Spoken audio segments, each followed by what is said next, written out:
One of the most challenging things for me is to maintain a steady, elevated state.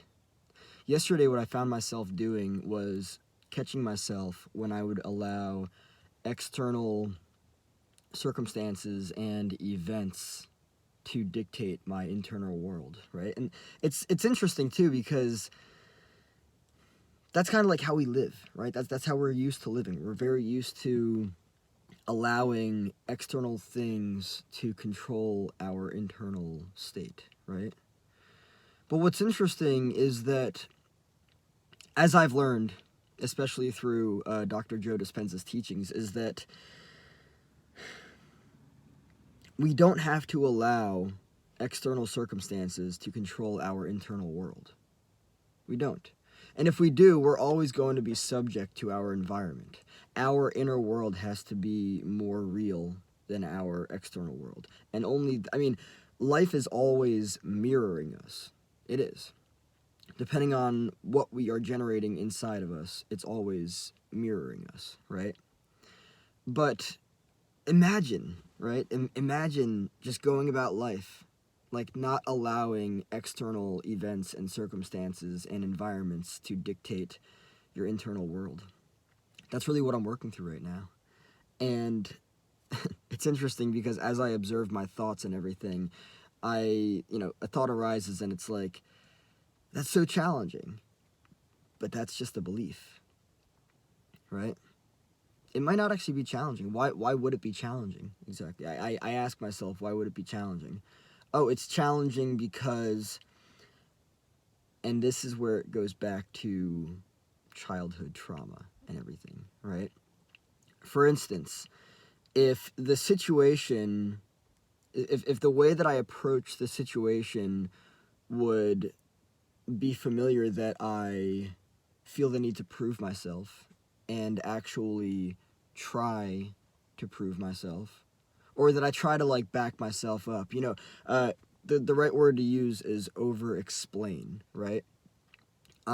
If I feel the need to over explain, that's regression right there. That's a trauma response. It's not good or bad or right or wrong, but it brings the person back to that time of life, and that is taking them out of alignment with the present moment, right?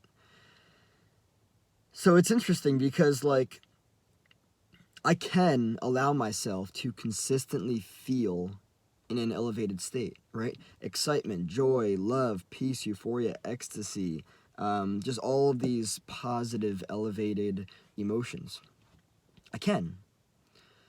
But I can also recognize at the same time that there are things that can have a tendency, only if I allow them to have power over me.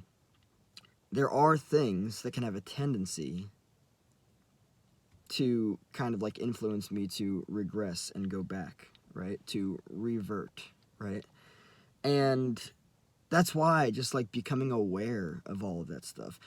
I'm looking more closely at my belief systems than I ever have before in my life. And I'm starting to realize that a majority of the things that I've believed are just bullshit. They're not true. Like everything. Like whether or not something is hard. It's just a perception. Is it really hard, or is it really challenging to maintain a consistent elevated state? Well, no, it's not. What is it that's leading me to believe that it's challenging? Oh, well, I'm very used to allowing external circumstances to dictate my internal world. I am. For instance, let's talk about this real quick. Codependency and enmeshment. How you see me is how I see me. How you feel about me is how I feel about me. Yeah, that's a massive one right there, right? So that in and of itself is a matter of me bringing my energy, my focus, energy, and awareness back to myself and into my body. And just, feeling my body and everything, just being grounded, allowing me to be with myself and not worrying about what everyone else is feeling, because I'm not responsible for that. Of course, empaths, they're raised to believe that they're responsible for everyone else's emotions and energies, but they're not. I'm only responsible for myself. right? So it's a belief based around things like that. The belief is, oh, well, it is challenging because I'm an empath, and as an empath, I am very used to tuning myself into other people, right? To feel safe, but also for other reasons. And so therefore, that's why it's challenging. Okay, well, remove that belief. It's no longer challenging. Because that in and of itself is a belief, because it's also false. Because it's based around something that's not true. It's not my responsibility to tune into everyone else and make sure that everyone else is okay. It's not. It's not. And for me to feel like I can't be okay unless everyone else is okay. It's not true. No. So, again, this in and of itself is an obstacle. It's an obstacle, and it's something that I see as kind of like, all right, well, if we remove that, then it becomes less challenging to maintain a consistent, elevated state, right? And this is actually very important for me because I'm gonna go with what Joe Dispenza said. He said, your future has to be more real than your past.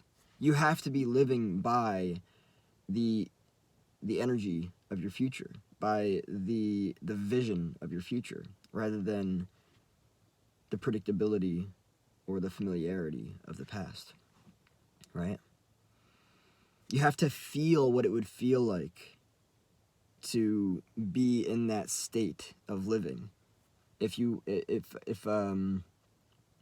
like he says, people wait for success to feel abundance, right? People wait for a relationship to feel love, right? Just feel it. That's what I'm working on right now. Just feeling it. Just being with the feeling. Because again, this goes back to the whole matter of the old model, which it's still here, but I think that the more the new model kind of like shows itself, people are going to be like, oh, wow, I don't need to do the old model anymore. The old model is Newtonian physics, right? Causing and effect. The new model is quantum physics, the quantum reality. The old one was Newtonian reality, this one's quantum reality. The difference is that the quantum model of reality is effecting a cause. You see how they're flipped. Newtonian, causing an effect. Quantum, effecting a cause. So if you're causing an effect, I'll end off with this. If you're causing an effect, you're going out there and you're waiting for the feeling, because when it happens, the feeling will come. That's causing an effect. Effecting a cause is feeling the feelings before the event happens, because then you draw it to you. It's wild. It's so cool. I'm excited to be here, and I see that this is really transforming for me.